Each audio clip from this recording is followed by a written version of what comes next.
हाथी और कुत्ते की कहानी। बहुत समय पहले की बात है। एक गांव में एक महावत हाथी का पालक रहता था। उसके पास एक बहुत ही विशाल और शांत हाथी था जिसका नाम गजराज था। गजराज अपनी ताकत और सौम्यता के लिए पूरे गांव में प्रसिद्ध था। महावत उसे बहुत प्यार करता था। महावत के घर में एक कुत्ता भी था जिसका नाम मोती था। मोती बहुत फुर्तीला और चंचल था। वो हमेशा घर के आसपास घूमता रहता था और महावत के बच्चों के साथ खेलता था। मित्रता का बंधन। हाथी और कुत्ते के बीच जल्द ही एक अद्भुत दोस्ती हो गई। हर सुबह जब महावत गजराज को नदी तक नहलाने ले जाता था तो मोती भी उसके साथ जाता था। मोती गजराज के पैरों के पास पास दौड़ता, पूंछ हिलाता और भौंकता रहता।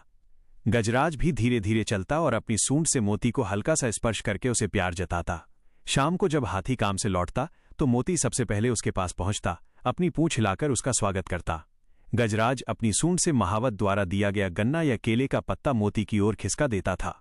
दोनों एक दूसरे की उपस्थिति में बहुत खुश रहते थे।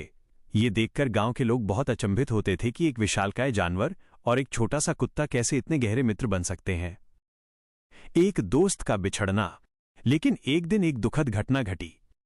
महावत को किसी दूर के शहर में एक काम के लिए जाना पड़ा और वो मोती को अपने साथ ले गया। हाथी गजराज गांव में ही रह गया। अगली सुबह जब गजराज को नहलाने के लिए ले जाया गया तो मोती कहीं नहीं दिखा।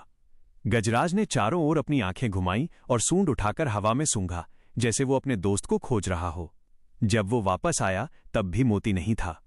महावत के बच्चे मोती को याद करके उदास थे, लेकिन हाथी तो मानो गहराई से दुखी हो गया था। हाथी ने खाना पीना कम कर दिया। वो अकेला और उदास रहने लगा।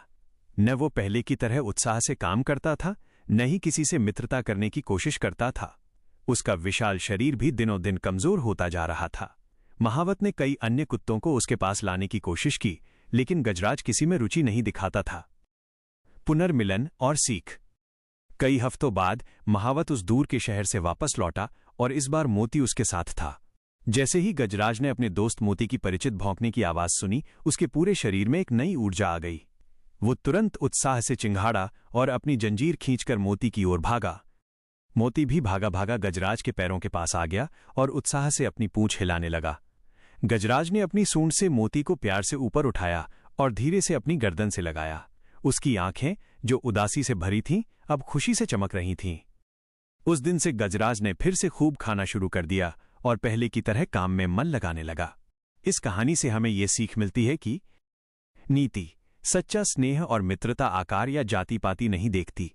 सच्चा दोस्त जीवन में बहुत महत्व रखता है और उसके जाने से हमें उतना ही दुख होता है जितना किसी मनुष्य को होता है।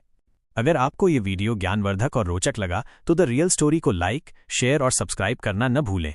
हम आपके लिए ऐसे ही अनसुने और ज्ञानवर्धक कहानियां लाते रहेंगे। देखते रहिए द रियल स्टोरी।